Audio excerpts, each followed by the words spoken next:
Well, hello there, everyone. It's great to be back on YourTV for another update for the city of Belleville as we deal with this COVID-19 pandemic. This week's update is for the week of March the 15th. And I want to begin, like I normally do, by saying a very big thank you to the staff and the volunteers at YourTV for providing us this opportunity to share some information. I know that we are all looking forward to all of the community activities that YourTV gets out and covers. They've done a great job during this pandemic, but we all want to return back to normal and see those wonderful volunteers out and the truck out in the community covering football games and hockey games and community events as we look forward to the year 2 of COVID-19. I want to start off by just doing a quick update on our excellent numbers here locally in the Hastings and Prince Edward Health Unit region. We are still in what is called the green zone, or that prevent zone, meaning we have a very, very low case count. While COVID is present in our community, we're doing an excellent job of controlling the spread. And last week during my update, I spoke a little bit about contact tracing and our testing protocols that really allowed us to keep those numbers really low compared to other regions. But this week, we start off with a couple of days with 0 new cases. And we're down to about 12 active cases in the region. We've pushed through 75,000 tests. So this week, we got to 75,700 tests reported in our region. And the really good news, we've administered over 12,500 vaccines to residents in our health unit region. That includes long-term care where people have gotten both doses. This week, the provincial government opened up their portal for people to book online for vaccinations. I know there was a little bit of frustration in some parts of Ontario. I've heard mixed stories. Some people got on without any problems immediately. Some others were having some challenges. We've had to learn patience over this last year, so there should be no surprise that things did not go exactly as planned. But we are getting through this, and if you had any frustration getting on earlier, just give it a little bit of time, and we're all not going to get vaccinated overnight, but it's a step in the right direction, and we're looking forward to it. In the meantime, we know what we can do to try to help ourselves by preventing that spread of the vaccine, and the 3 most important things you can do all start with the letter W. Wash your hands. Watch your distance from other people, and where you cannot watch your distance and you're indoors, wear a mask. If we do those things, we will have a phenomenal success moving forward as we wait for those vaccines to catch up with us. And I encourage everyone to go forward. And I thank everybody for how good you've been throughout this pandemic. When folks ask me why our region is doing so well, I talk about the fact that we care about each other and we're all willing to make the sacrifices so that our health and safety, not just for us and our families, but also that our neighbors are there. So thank you very much for all of that. As I mentioned, we're coming up on the 1-year anniversary, and on March the 16th last year, that was the day that I called a meeting of the emergency control group for the city of Belleville. That was our first meeting to plan our response to what was becoming now a very big issue. The United Nations had declared a global pandemic, and we scrambled our team together to meet where we announced the closing of city facilities. We had already announced the elimination of last year's March break activities for young people, but we also sort of made plans, sending staff home, dealing with things. On March the 17th, that was the day that the provincial government declared the state of emergency in Ontario. So, it's amazing how much has happened since then. It seems like so long ago, but yet it also seems like just yesterday. And, certainly we did not know all that we know today. So throughout the road, we had bumps in that road. We made a lot of changes. And I just want to thank everybody for their patience and their understanding. We've done the best that we can do. And I think we've done pretty darn good when you really look back on it. But there were times that it was very uncertain, and we were scared and we were nervous and we were anxious.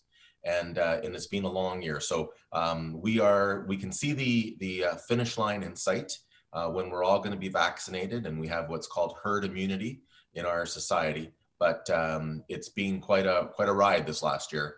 And if anyone would have told me, even during the election in 2018, that this was what was going to be happening, I never would have believed it. But we're here, we're better because of it, and we're stronger. And let's remember to love one another, look in, care about our neighbors, understand the mental toll and the financial toll this has done, and the fact that there are a lot of people who have lost a lot, by not being able to see their families, not being able to say goodbye to their loved ones, not to mention those that have lost their lives as well.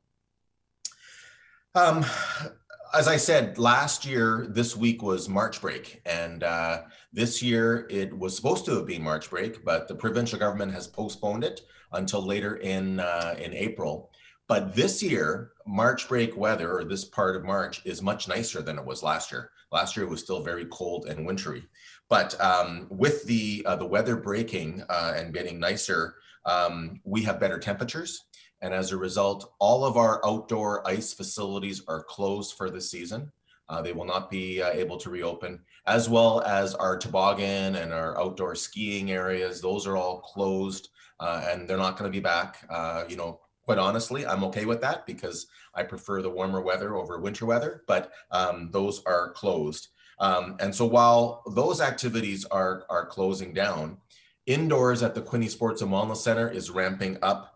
And what I mean by that is we're increasing our programming. There are more and more programs available every day in a safe environment. We encourage those that are interested to reach out to the sports center. They have their own website. Here is the email address, or here is the website address on the screen right now. But you can go there, see all their programming programming notes, as well as how to make reservations to be able to use that facility.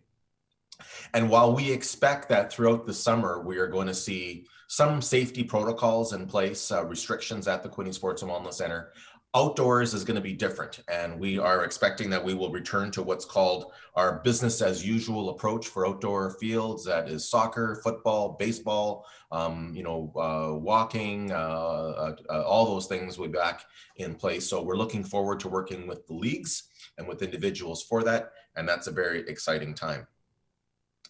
Just to finish up, a few quick hitter things to talk about this coming week. One of the items that will be happening this Thursday is our local chapter of the United Nations.